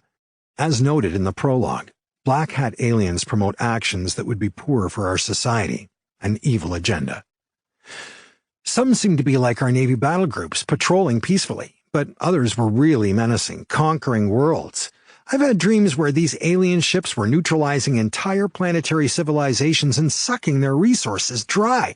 I've even pictured certain components of their ships we could use on our spacecraft carriers and cruiser configurations. Every time I have this dream, I wake up in a panic, like something's been planting this information in my head to warn me. For some reason, Jim, I have this feeling that some of these alien life forms are not just from our galaxy, but may have advanced millions of years ahead of us and are cruising the universe. Have you ever thought of that? Jim placed his hands on his chin and remembered. Well, yes, but my dreams are nearly always filled with bad guys, like in the Flash Gordon newspaper comics. Where do you think these visions are coming from, and why? I had to speculate on this. For years, some of us had been simply giving ourselves credit as the top thinkers, never realizing that we may be frequently receiving information telepathically from a group, or several groups, of aliens. They had been influencing the design of our weapon system and our spaceships, thereby accomplishing their agenda, although their agenda was not necessarily what was the best for planet Earth. There were some organizations trying to determine their agenda. Chapter 2. Civilian Saucer Investigation, CSI. The CSI was comprised of highly qualified engineers from Southern California Aerospace who were interested in flying saucers and who were attempting to identify the UFO sightings that were occurring all over the world. Dr. Walter Rydell headed up this organization, mostly undercover for over 18 months. The CSI continued without a hitch, that is, until the winter of 1953, when someone stole our files. As a result, our group was disbanded. I confronted Dr. Walter Rydell of North American Aviation on this one day and asked him what the hell had happened. We had unofficially been working heavily on this project for a long time, and now we were just supposed to drop it, no questions asked. There were well over 1600 eyewitness reports and case files. Who took the files, and where did they take them? Walther scratched his head and let me know that if he knew, he would tell me. But his superiors at North American Aviation wouldn't touch the situation. He'd gotten the same explanation as I had. We were continuing the CSI with Kelly Johnson of the Lockheed Skunk Works, Jack Northrop, and my other co-workers at Jack's place, Ed Heineman of our El Segundo division, Klemp, and Earl. I had supported Walther, but had always remained anonymous, because we were the closest to what was really happening. It appeared to Walther that there were 3 companies involved in CSI investigating the UFO phenomenon. The investigations were linked to developments in major propulsion, rockets, at North American Aviation, and involved reverse engineering of crashed and acquired extraterrestrial vehicles at DAC, El Segundo, Lockheed, and Northrop. They also directly affected the Douglas missions to study the extraterrestrial threats. We were supported through the grapevine by JPL and Caltech. Walther thought that some of the North American sightings were open to the public via magazines Life and Time. But Kelly, in the Skunk Works, Jack at Northrop, and our crew at DAC were investigating and researching the extraterrestrial presence on Earth. I was asked if I had used the words system engineering in the past. It was one of my major weapon system concepts, and I told them yes, but that I couldn't get into it then. I knew what Northrop was doing, yet I wondered what Kelly Johnson was into. Walther told me that based on the CSI board questions to him, it seemed that they were trying to design and build extraterrestrial-type crafts without the benefit of real extraterrestrial materials. We had both talked to Jacques Vallée, a helpful young Frenchman involved in UFOs. Walther believed Vallée was of the same mind about several of Kelly's high-market aircraft. But there were other elements of our situation that were muddying the water. It now appeared that we were dealing with many hostile, very intelligent beings that were utilizing unbelievable, technically advanced systems, totally beyond our understanding. Their agendas seemed to be different. Nothing in our military was capable of preventing them from accomplishing those agendas. The Civilian Saucer Research. The Civilian Saucer Investigation, CSI address, was at P.O. Box 1971, Los Angeles, California. Jacques Vallée was of the opinion that I was in the know at the secret Douglas Research Group. At one particularly long meeting, Jacques divulged his knowledge concerning the Federation of Planets, a sort of galactic governing force that limited the extraterrestrials of rogue planets from threatening other planets. Basically, Jacques was somehow selected, in contact with them, and was exposed to information related to their governing control of our planet. To me, Jacques Vallée appeared to be more knowledgeable than the CSI board members. They operate a lot like an aristocracy of kings, queens, dukes, and so forth, Vallée told me.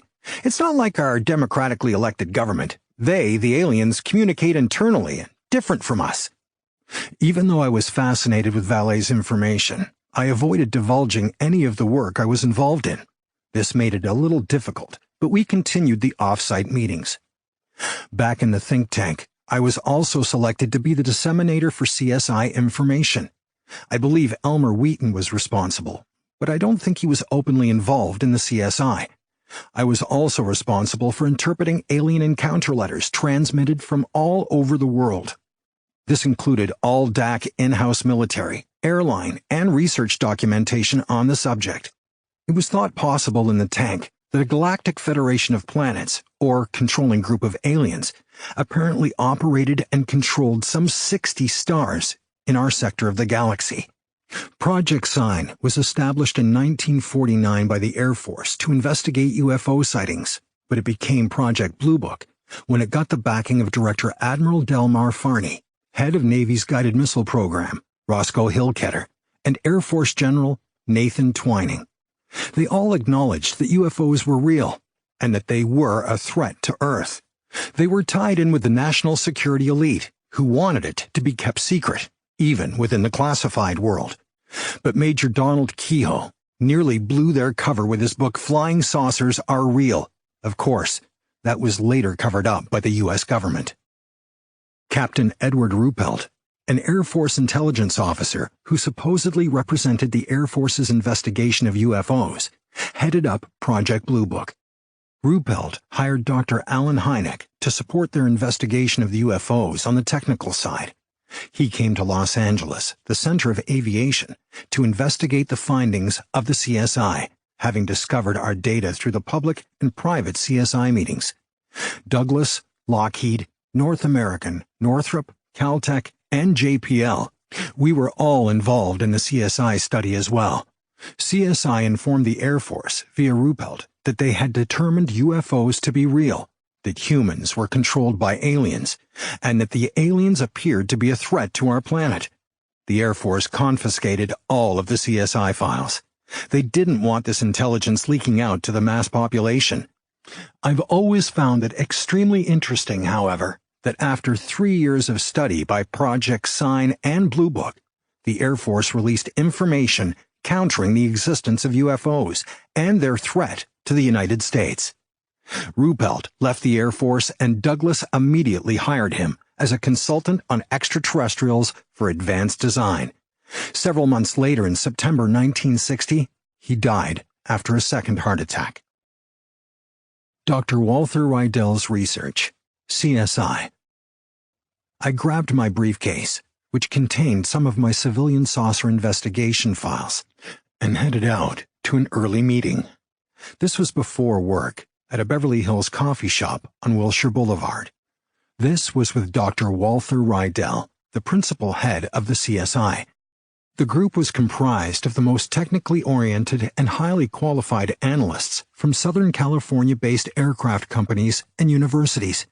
They were intensely interested in unidentified flying objects. While trying to determine their source and agenda and documenting UFO sightings that were appearing all over the world, the group hosted official open-scheduled meetings to inform the press, such as Life magazine, which we at Douglas did not attend. Rather, we met privately with Rydell and others in the CSI. At that time, Dr. Walther Rydell headed up the rocket engine research at North American Aviation, which later became known as their Rocketdyne division. In 1949, his associates, including Dr. Gerald Hurd, author of Is Another World Watching?, Werner Eichler, Norton H. Knowlson, J.S. Newton, president of Leif Erikson Society of Mechanical Engineering, John Daniet, Ed Sullivan, technical writer for North American Aviation, and C. Barnes. In an attempt to identify the UFOs, they had set up equipment to measure background radiation in a classified desert location. They had encountered large radiation bursts for no apparent reason, while a nearby colleague cited a formation of 3 UFOs. This same group of scientists had also decided the phenomenon required further testing, and so had established the civilian saucer investigation for this purpose. When I stepped into the coffee shop, Dr. Rydell was seated at a small circular table in the back corner. As I approached, he shifted his stance, reached out his hand to shake mine, and said, "Hey, Bill, great that you could make it." "My pleasure, sir," I replied, thanking him for keeping me up to speed on this intriguing subject. Dr. Walther Rydell had close-cropped gray hair, steady gray eyes, and was slightly overweight. Brushing down the side of his ruffled 3-piece suit, he looked more like a salesman than a scientist. I said, "So I see you have a cup of coffee. I'll order one, and we can get started," before returning to his table, as if concerned about maintaining our anonymity. He walked over to the window, nervously glancing up and down the street. I flagged down a waitress and asked for a cup of coffee. Then, I opened my briefcase and took out the paperwork we had previously been investigating. Basically, Dr. Rydell was keeping me and Douglas informed on the CSI activities. I took notes every time we met like this. Once we were settled in, Dr. Rydell rubbed his jaw and filled me in on some of the current CSI investigations. I resurfaced the Mineral Club information that we had discussed that contained the soil analysis of the UFO sites in January and February of 1951. They found a correlation in a secret Air Force project lab at AMC's Cambridge station named In the East, which came up with similar test results. Essentially, high levels of radiation were found shortly after the sightings. I interrupted. "Do you think that the Air Force is deliberately lying to us, attempting to steer our efforts away from the truth?" "They don't act that way, but yes, it certainly is a possibility." "So, there's a trace that can be followed," I said, "and the Air Force has already honed in on that fact?" "Well, I'm not surprised. Were there any spikes in the samples between each sighting that would physically prove this repetition?" Dr. Rydell explained. "It's hard to gauge since the sightings were so close together. The samples clearly read very high levels on the Geiger counter for both instances. The eyewitness accounts we recorded stated that the UFOs were silver, circular objects that flew near the makeshift lab. It was almost as if they wanted us to see what they were doing." "It sounds like they were baiting your team out into the desert to keep you where they wanted you," I said, dread in my voice. "Why else would they want you out there? They may have some kind of underground alien military base out there that can't be seen. Their entrances could be disguised by electromagnetic fields. It might be that they were really testing you on your capabilities, not vice versa. What better way is there than to set up a false alarm to see how you're going to react in a real situation? They could build better precautions through that type of testing. Of course, we figured that as well. However, we had to take the inch just to comprehend the mile. I talked to Gerald Hurd yesterday, and I mentioned I was going to visit with you today. He said you were the senior analyst in the Douglas Secret Advanced Think Center, charged with defining the alien missions, operations, and addressing the overall threats. I laughed with shy content. Well, thank you for the compliment, but we were just an advanced design group at Douglas. Thinking, at work, I'm continually confronted with unusual ideas, but that was a very strange interpretation of our activities. What did Rydell know that I didn't? Over at Douglas, we had a similar finger-waving episode much like yours. A garden-variety flying saucer was spotted at about 7,000 feet over our runway next to engineering. The flight test guys held fast while the craft parked in the air, like they were staring down at them for what they said was 10 minutes. In reality, it was only 3 minutes. It seems that sightings are becoming more frequent around our testing areas, Dr. Rydell added. I think this seems like another case of surveillance. Were your people testing any new craft? Not at the time. It was as if they were just hanging around, saying, "We're here. What are you going to do about it?" They were in and out so fast, we couldn't have done anything about it if we tried. Struggling, he looked right at me. Bill, it is possible that thousands of years ago, these beings became technically sophisticated, developed the capability to move off their planet. I finished his statement. Left their star, and now their battle groups are cruising our area of the galaxy. Where did that come from, Bill? Taking a last sip of coffee, he stared at his watch. Sorry, but I'm already running late. I'll keep you posted on any new developments. We should have coffee again next week. Same time, same place. I'll have more specific figures from my team by then. Next time, we can discuss more about the reverse engineering necessary for interstellar space travel. Your team may come up with some of the pieces of the puzzle that my team is lacking. I just want to again thank you for your help with all of this. He shook my hand and said, Bill, we need every man, woman, and child working on this. It's the only way we can preserve the human species. And with that, he walked out of the coffee shop. I sat there for a moment, finishing my coffee. I repeated his last words over and over again in my head. I was mesmerized by the sheer magnitude of the comment. We were at war with a far superior foe. Nova Trucks. The Nova Space Freight Trucks and the U.S. Air Force SAC Command Post. In Douglas Advanced Design, we had been developing many of the physical concepts of Dr. Klemperer's unconventional propulsion schemes, as well as designing spaceships utilizing their propulsion methods. We had spent 7 years on and off with these concepts before NASA put out requests for a bid on the Nova space vehicles. Nova was way before Apollo. The vehicles were 40 times larger than the Apollo Saturn vehicles. Because we had Dr. Klemperer's propulsion schemes that Elmer Wheaton approved, we were far ahead of NASA, or any of the other missile contractors again. So, Jim Jenkins, Mac Davis, and I spent an enormous amount of time discussing and conceiving these rockets. Our mission in advanced design was to analyze the propulsion scheme, develop configurations, trade-off studies, and design massive space freight trucks. I personally designed a 600-foot-high, cone-shaped Nova vehicle that was so large it would have been necessary to build a 1,000 by 1,400-foot raft. We would have had to construct the rocket on the raft and tow it out to sea to the equator for launch. I also designed a massive step-down theater checkout and launch center, locating it in a naval C-cubed I command ship. While in the process of conceiving propulsion and vehicle designs for the above, reading Dr. Klemperer's studies, and reviewing the extraterrestrial impact on all of those unconventional propulsion schemes with me, Jim told me that this alien design thing could only be explained by addressing Klemperer's comments earlier. One concept thinker to another, Klemp had stated. He said that if we had a given electromagnetic thrust, we could combine the Nova 12 type truck with a Nova 16 and have a space assault ship capable of supporting a 30-man crew with a 40-man drop combat battalion. I thought the concept was great, but for our modified heavy transport designs, rather than the Nova configuration.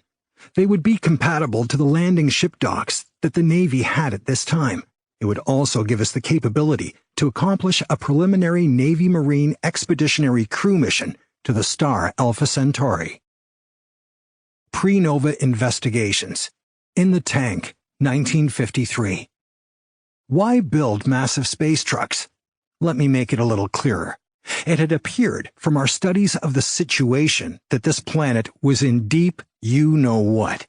This is because extremely advanced space beings had designed, developed, and built space motherships, space battleships, eons ago, and which are parked in our orbit right now. Normally, however, they spend most of their time cruising their territory of the galaxies, trying to take over some other gang's neighborhood or slice of the pie. These bullies are in a gang that is thought to control hundreds of thousands of planets, orbiting thousands of stars. Our sun is a small star that just happens to be in one of their neighborhoods.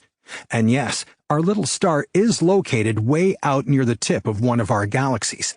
We are so far out in the boonies from where all the action is, downtown, near the center of our small galaxy.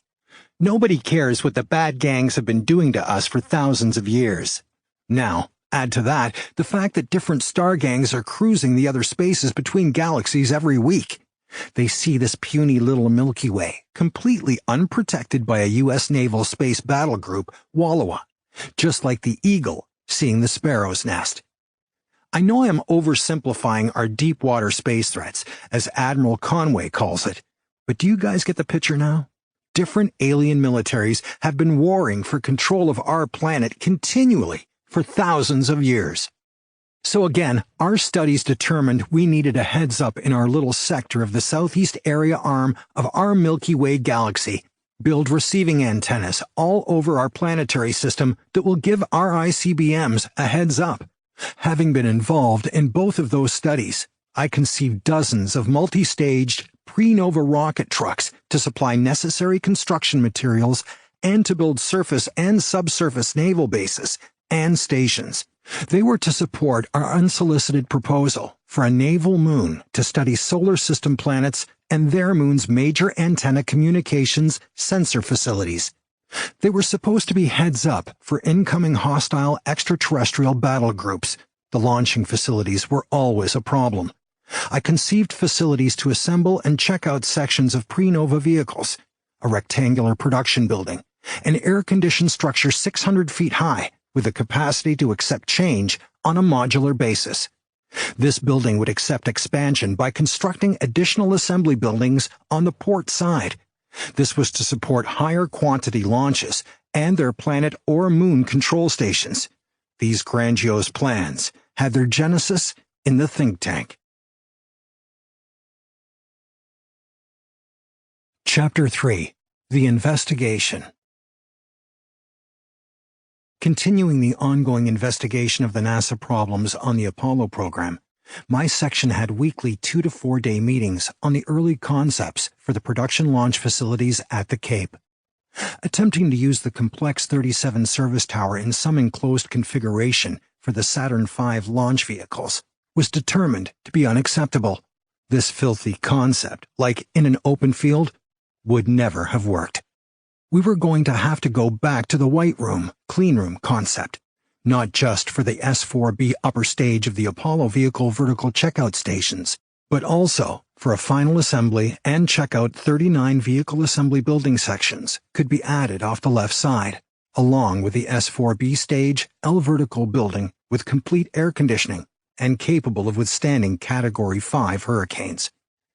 Complex 39 had to have the same quality-controlled environment that we at Douglas designed for the S-4B stage.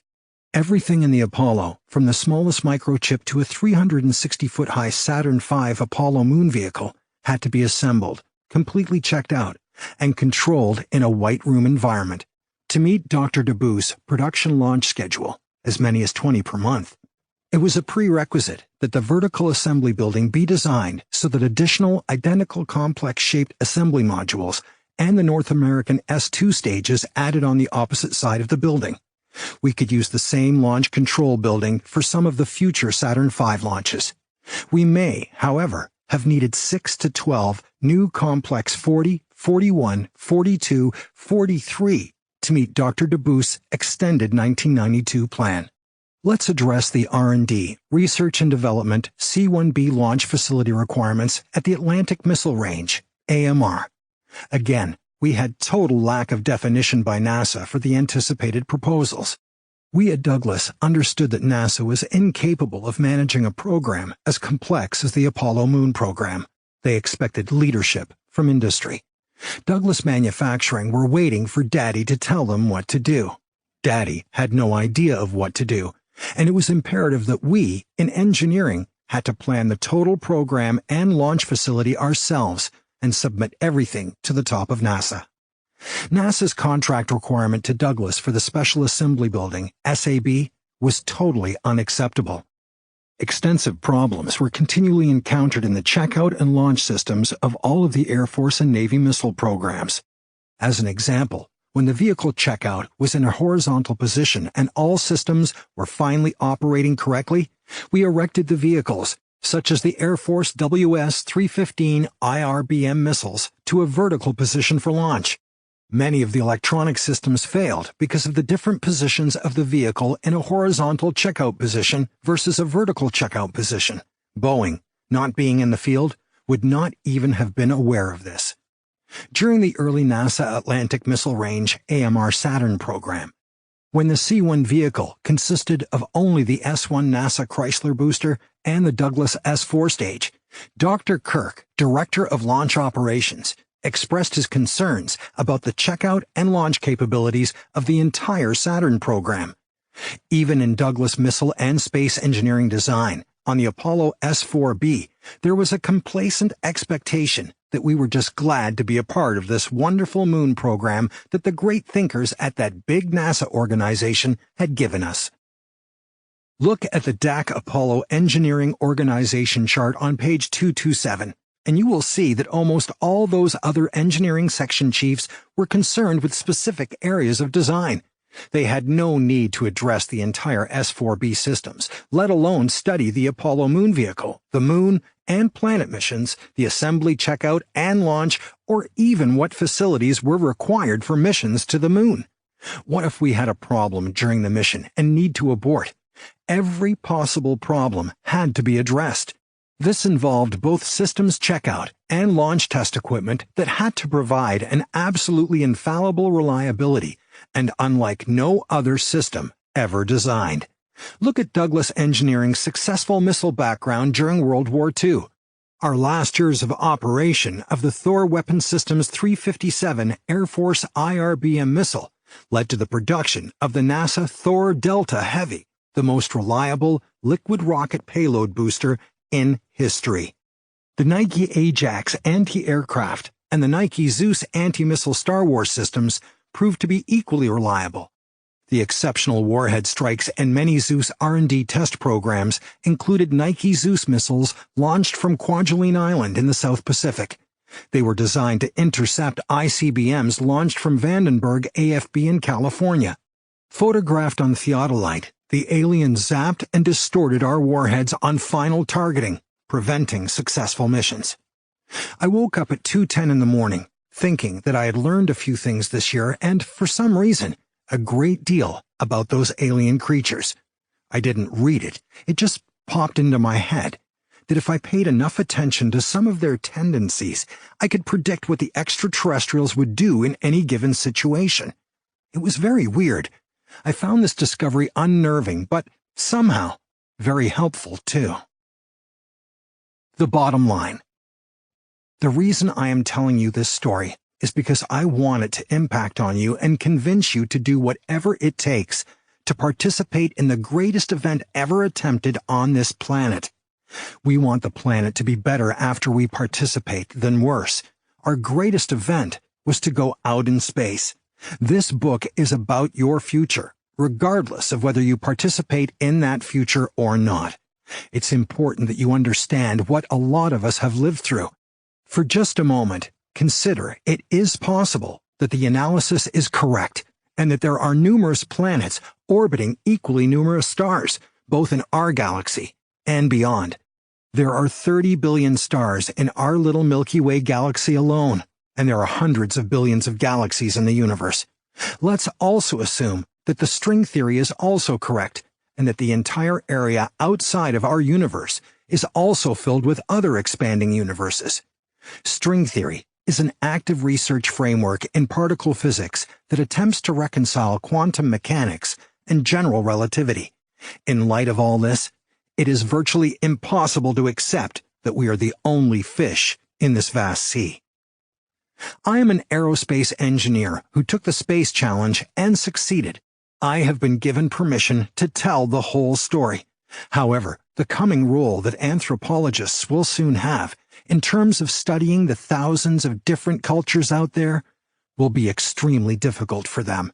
The innate problems in developing productive relationships between us and advanced exotic civilizations and cultures will be an even greater challenge. We will examine unbelievable documentation into aerospace's preparation for the Navy's mission to our nearest star in Volume 1, selected by Extraterrestrials, and in Volume 2, others in the secret think tank. An accomplished space concept design engineering section chief penetrates into the center of the black programs, revolutionary new theories about space research, ion, electromagnetic and anti-gravitation propulsion, and the system's development concepts. Together, we will review how it was, where we are now, and most important, where we are really going. In this book, you beautiful people will learn how I became a universe visionary, what happened back then, what is really happening now, but far more important to you, what is going to happen in your future. By bypassing some of the past and participating in our magnificent future, the unbelievable opportunities will open up for you and those who dream the missions of cruising through the spectacular galaxies to unbelievable civilizations. Hopefully this book will open up some of your subconscious, the unused area of your brain, and create an unbelievable enthusiasm that will propel you to participate with unlimited drive so great that nothing can stop you from accomplishing not only the Alpha Centauri mission, but the hundreds of thousands of missions and cruises throughout our galaxy and universe. Do you really, down deep inside, want to go out there? Get yourself away from those individuals that spend all their time telling each other why it can't be done. Use the same amount of time and effort conceiving ways it can be accomplished, and it will be done. Think like Einstein. Break the rules. Live outside the box. Let yourself be selected by the Nordics and discover your hidden geniuses. Reconnaissance Vehicles in Our Airspace, 1952. In 1952, during our studies of pre-Nova and pre-Apollo Saturn deep space starship designs, we in advanced design determined that UFOs were short-range reconnaissance vehicles operating from motherships, not unlike aircraft carriers. I had been of that opinion since February 1942, when I observed a massive wave of UFO activity over Los Angeles. This mothership concept established prerequisites for all of our naval spaceship studies. With Elmer Wheaton's approval, in all our documentation, I titled our largest ships spacecraft carriers. The 200 years of naval experience in operating missions at sea, sometimes without replenishment, became a precondition for all of our military star missions. I selected our U.S. Navy to defend us out in the cosmos. The reason was because the Navy is out at sea for extensive periods. They had the expertise and experience needed to cope with very long space missions. I gave the Navy the job in all of our space missions. In the tank, 4400. It was 6 p.m. I turned to Jim, Dr. Klemperer's unconventional propulsion schemes. He interrupted me. All of us inside the advanced design have spent years trying to get it off paper and into orbit. He gave me an agitated smile. It's still sort of unreal, I replied. Some of those people in the 4400 were scientists and engineers in Germany, and some were shoe salesmen. They all wanted to build a spaceship. They borrowed money, took out loans on the farm, and were in debt up to their necks when they were trying to materials to build their spaceship. It was like they thought they could simply load their families and friends into their ship and fly off to some distant star. A lot of people do dumb stuff. Jim shrugged. I sipped my coffee. When you think about it, they've all wanted to leave here and start a new life for some reason, like Leif Erikson or Columbus. Supposedly to find a better climate, Jim joked. Well, now that you say it that way, yeah, that really is strange. Nobody in advanced design has ever explained why so many people were in on such a complicated effort. The American guys were testing their rocket designs in New Mexico in the 1930s, I said. The Europeans who were attempting the same thing didn't give them any clues to go on. Both parties were unaware that anyone else was trying to do the same thing. Coincidence? Nobody in the tank has justified this. Think about it. Hardly anyone in here was ever interested in chemical power plants when they were the next hot thing. No one is interested in anything less than exotic. I felt an overwhelming rush. Electrostatic force accelerator beams, light energy stuff, ion propulsion, electrical oscillators, electromagnetism, counteracting gravity. Yes, Bill, Jim sighed. I ignored his patronizing. A lot of these guys had no idea about mathematical engineering. They didn't even know what materials could withstand the temperatures involved. And remember, a lot of these guys were doing this stuff way before Hitler came to power in Germany. Here comes Klemp, I said. He liked for us to call him that. Jim elbowed me. Ask him. Hey, Klemp. Klemp passed us, looking older than his 62 years. He made a 180 and cleared his throat. What now, Bill? Klemp, clear me up on a little history here. Were any of your inventors getting help from a school or a program of some sort? Wheaton asked me the same question. Not that we have been able to determine, he replied. Some of them were trained, yes, but a substantial number of people have been developing their propulsion and space vehicle schemes independently. They haven't been influenced by anyone in advanced science, if that's what you're thinking. Klemp frowned. He seemed reluctant to explain. Now, yes, there are a good number of technical papers on the subject in our RLR 744 unconventional propulsion, but as both of you know, those are not where some of the real breakthroughs are found, like that shoe salesman in Berlin with his electrostatic force acceleration contraption that nearly worked. Then who instructed these independents? I asked. Shoot, why did they invent these schemes in the first place? Klemp, I don't understand. Don't call him Klemp, Bill. Jim had to save his sense of courtesy. He's Dr. Klemperer. Klemp just laughed, which eased the tension. It's all right, Jim. You know I enjoy the informality with both you boys. Okay, I nodded. But you have all 1442 guys here, working on your RLR 744 unconventional propulsion schemes. At least 50% of the Europeans are trying to get off the fucking planet. Excuse me, the planet. What's really going on? All right, Bill, calm down. Klemp held up his hands and rubbed his chin. Several of us feel that certain extraterrestrials, for whatever reason, have been influencing these inventors telepathically, influencing them to develop a capability that will move them off this planet. We know that, I said, but I still see no apparent reason why the aliens want to help us. They're here out of self-interest, right? Why fly halfway across the galaxy to get here, then hide and influence men to achieve these physical possibilities? Think about it this way, Klemp said. We have 26 PhDs in our area of advanced design and 38 others in engineering, specialists, some of whom we frequently pull in as needed. Out of everyone, you two still manage to approach the tank's requirements differently.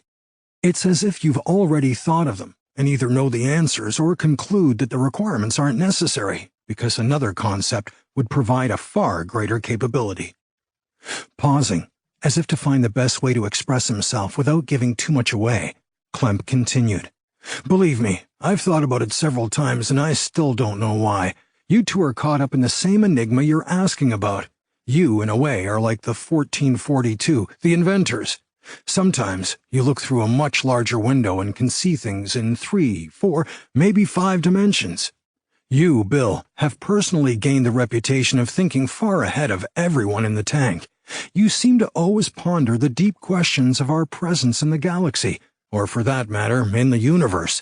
When you start a new project, at times you seem to be an observer, living in an element that allows you to view and conceive every new mission that will meet the requirements for galactic operations.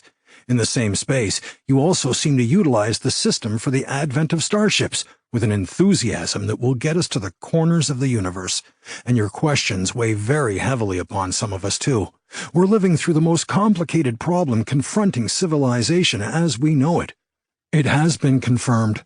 Admiral Conway reported to Forrestal's people and stated that several different alien craft have flown and will continue to fly into our restricted airspace. They have operated over every one of our secret nuclear research facilities. When our Navy and Air Force fighters are scrambled in an effort to get the aliens to land, the aliens respond by shooting all our aircraft down. Even our patrol aircraft are attacked and destroyed. They use some unknown ray weapon, killing our crews. Since early 1948, our pilots have been ordered to intercept and shoot down all the unknown invaders, because we've lost so many of our top pilots and their aircraft trying to chase the UFOs.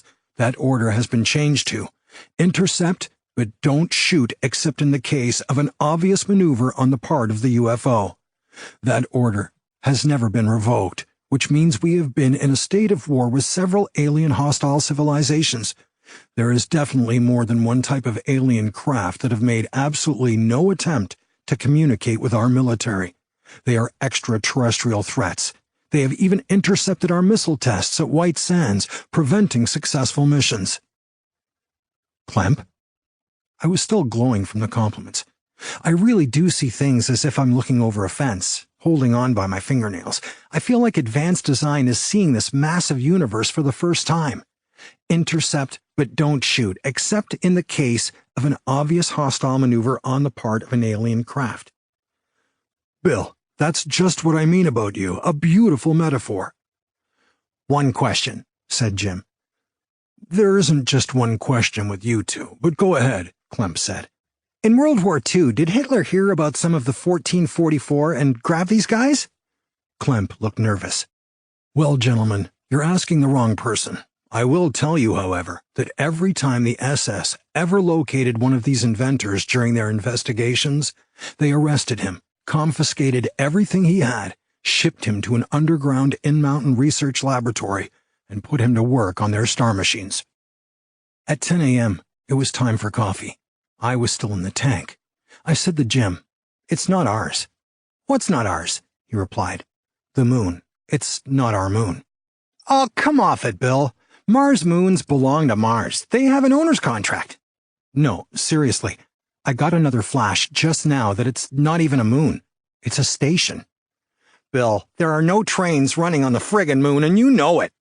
"Okay, take it easy, Jim. I mean an alien naval operating facility, an alien naval base, and there ain't no cheese there either." "Was this flash in color or black and white?" "Don't remember. I think color. That's right, most of my flashes are in color." "Well, Bill, what alien navy swiped our moon?" "Flash indicated it was never our moon. Aliens towed it here in a pickup from another sector of the galaxy several years ago, like 10,000. "Oh, Bill, slow down. Now you are way too far out for me. That's unreal." "No, Jim, the damn thing has no core. It's filled with massive cities." "Cities?" Grabbing me by my shoulders, Jim said, "Bill, let me help you lay down before you faint and fall off your chair." "I am okay, Jim. It's like 48 states inside that." "Holy cats, Jim. I got it again right now. I am freezing. I can see inside it. There are thousands of structures in there, massive open areas, thousands of entities, beehives like transparent buildings, hundreds of control centers, millions of laboratories, military research, medical. It's gone.